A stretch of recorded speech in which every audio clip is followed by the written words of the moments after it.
Donald Trump has said some crazy things, and I want to tell you about a couple of them. Number one, he talked about how he himself is not a conservative, but that one has a twist. So hold for that twist. Second of all, he apparently praised Adolf Hitler again.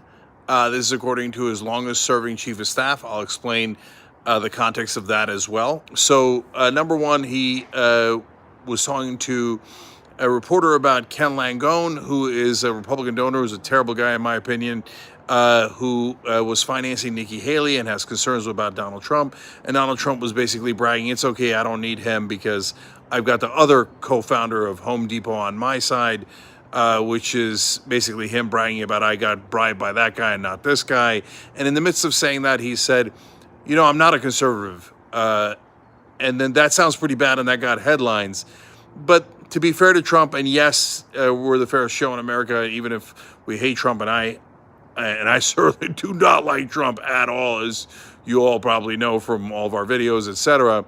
But we are fair and we are honest. So in that case, the context was him saying, hey, look, I'm not conservative, but I'm a common sense guy, and common sense leads you to conservative principles. So he wasn't really saying he's against conservatives or that he's not a conservative. He's mainly saying being conservative is just a common sense position, okay? So, all right, fine. That was not that big a deal, okay? But now onto the Hitler praise. So John Kelly is his longest serving chief of staff, and he apparently told John Kelly that Hitler did some good things. Now, look, that is a deeply disturbing thing for him to say. Unfortunately, it's become a bit of a talking point on some right-wing circles. Well, Hitler was bad, I guess, but he did some good things. No, well, what's the need to try to find something positive in Hitler? That is such a bizarre thing to do. And it's very concerning because I don't know why they're trying to do it. And that's a big, big problem, okay? So, anyways, then when Kelly pressed him on it, he said, well, you know, he turned the economy around. And Kelly basically kind of said the same thing I'm saying, which is, why are you trying to find a way to praise Hitler? You know, he turned the economy around and then he used it against his own people and against so many others and got millions of people killed. And then so Trump came up with a second reason why he liked Hitler. Wait till you get a load of this one. He said that's because he kept his generals loyal to him. And then John Kelly had to do he's like, number one, that's not at all true. His generals tried to assassinate him several times. And apparently Trump didn't know that. Of course Trump didn't know history, actual history. And he's like, oh, well, that's unfortunate. yeah, it's unfortunate. And so, but the main reason that he told John Kelly and others, Kelly specifically about Hitler. I don't want to say that he praised Hitler to others. I want to be clear about that, right? But he would constantly praise, and he still does it today, and he does it publicly, other dictators and even what they would call communist dictators, Xi Jinping in China, Kim Jong-un in North Korea, and he does it all the time with Viktor Orban, who's not quite a dictator, but has snuffed out democracy in a more subtle, long-term way in Hungary. He's considered a strongman. And he has also praised Putin and Erdogan in Turkey, but also both not quite dictators, but strongmen that basically can get anything they want done without any checks and balances. So Kelly and other staffers that worked for Trump all say the same thing, which is he loves strongmen. He loves anyone who doesn't have to listen to the law, who doesn't have Congress checking them or anyone else checking them or generals checking them. He just wants to be able to do anything he wants and to be able to get rid of anyone that he views to be disloyal to him, not the country, but to him. So that is what he's pushing for. But so Trump praising Hitler behind the scenes is not overly surprising because of the context of how he loves autocratic dictator types who get to rule with an iron fist and everyone is forced to do what they want. That's his ego. And as Kelly pointed out, that kind of ego shows a deep insecurity. And like, I don't need to control anyone else, etc. But Trump feels that need because he feels insecure. He doesn't like people challenging him. I like people challenging me because maybe they can help me. Maybe they have a different opinion. Maybe they have different facts that I don't know, different information I don't know, different perspectives. But a guy as deeply insecure as Trump doesn't like that. That's why he likes these dictatorial types.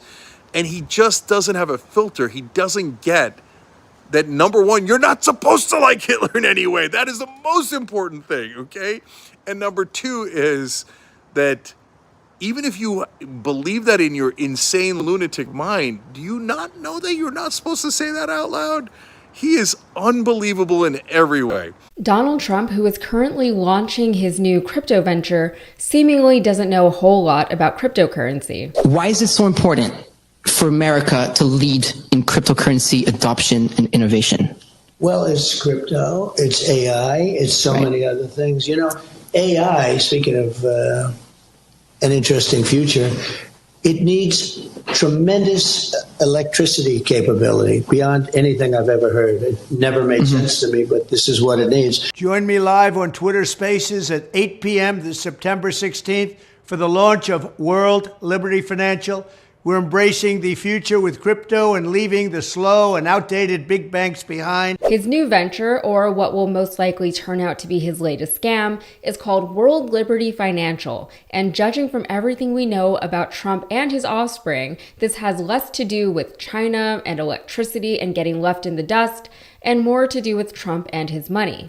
Remember, this is the guy who wanted to bring back coal instead of investing in cleaner energy sources because it benefited him to do so. He does and says whatever he thinks will make him the most money or earn him the most support. His VP pick, by the way, is famously backed by a tech billionaire. You know, I should not need to remind you that in the sort of quasi-mythological New Testament account, the slogan of the Antichrist is peace and safety. Also, if there's any doubt that Trump's intention is to scam his supporters and his investors, he has called crypto a scam in the past. Bitcoin, it just seems like a scam.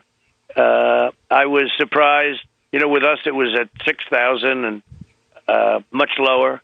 I don't like it because it's another currency competing against the dollar. Essentially, it's a currency competing against the dollar. I want the dollar to be the currency of the world. That's what I've always said.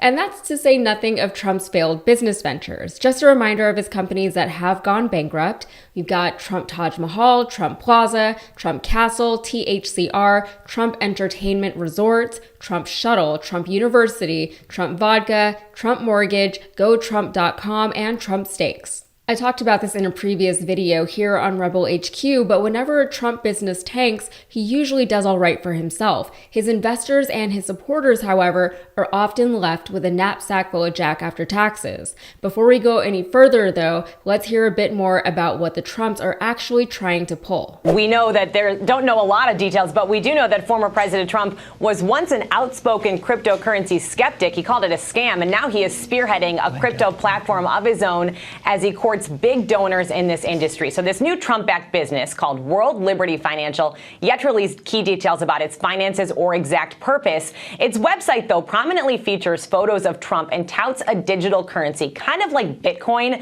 but the value of that currency would be pegged to the U.S. dollar. Trump and his sons, Eric and Don Jr., are pitching this platform as a way for American households to buy or sell cryptocurrencies and to go around, quote, big banks and financial elites. But as founders, the Trump family could make money if the price of the digital currency that they are helping to launch goes up. And this is a potential ethics landmine. If Trump wins re-election, he is already blasting the Securities and Exchange Commission for trying to regulate the crypto space. So there's not a whole lot of information or details about this yet. Perfect. That's what the Trumps like. They love to operate in the shade, talking about nothing to people who know nothing, all in an effort to separate people from their money. And I'm not trying to insult anyone when I say that they know nothing, by the way. Most people don't know a whole lot about cryptocurrency. I probably know more about it than most people do, and I still would not consider myself particularly knowledgeable on the topic. It's something that's essentially brand new. It's a nebulous idea that's difficult for people to even wrap their heads around, and there's so much conflicting information about it online that crypto analysts often just confuse people further. Experts are constantly disagreeing with one another over the future implications of crypto in the financial, political, economic, and social spheres. On top of that, you've got all of these crypto bros all over YouTube and TikTok offering financial advice that they're probably not qualified to give to people who would be better off if they just stopped watching those videos. But I will say that Trump is right about one thing. You've got to adapt and move forward, or else you will get left behind in this world. Crypto is still very young, but I think it's safe to say at this point that it is an inevitability of our future. That's why now we're seeing so many people race to be early adopters, to get in while the getting's good and get out with billions more than you went in with. That's the dream, at least. However, when people don't understand something, it's easier for someone like Trump to sound like an expert to them. If Trump just uses some big or scary sounding words, like I lost count of how many times he said AI in that first clip, then he sounds knowledgeable. It's like if you can't play the guitar, you're very easily impressed by anyone who can just hit a few power chords. If you can't bake, you're easily impressed when someone throws Cool Whip on top of a box cake. I realize how bougie that just made me sound, but perhaps I am a little bit bougie when it comes to baking. Seriously, it's not hard to just whip your own whipped cream. Anyway, you're always going to be impressed by someone who can do something that you can't do, partly because you can't do it, and partly because it sounds very foreign and fancy and unfamiliar to you. It feels like an impenetrable world to you, but that person was able to figure it out. It's like, wow, they really must know what they're talking about. But the truth is, it's very easy to sound well-informed without actually being well-informed, especially to an audience that is generally ignorant on whatever topic you're bringing up. Anyone who knows about the topic will see through you, but they're not your audience. The general public is, and in this case, that general public is Trump's supporters who support everything he says and does without question. They will not be able to see through what he's saying, and he knows that, even though they have had countless opportunities to do so. There is no reason why Trump should be able to grift off of cryptocurrency, but he will, and he knows he will. He doesn't need to sound like a crypto expert. He just needs to sound like he knows more than the absolute least. His celebrity and his confidence and his cadence will do a lot of the heavy lifting for him, and again, he knows that. Just look at the website that they launched. It says very little about cryptocurrency and quite a bit about Trump. And honestly, that tells you more than anything that's come out of Trump's mouth. All right, that's it for me. If you got anything out of this, please like the video and subscribe to the channel for more. Thanks.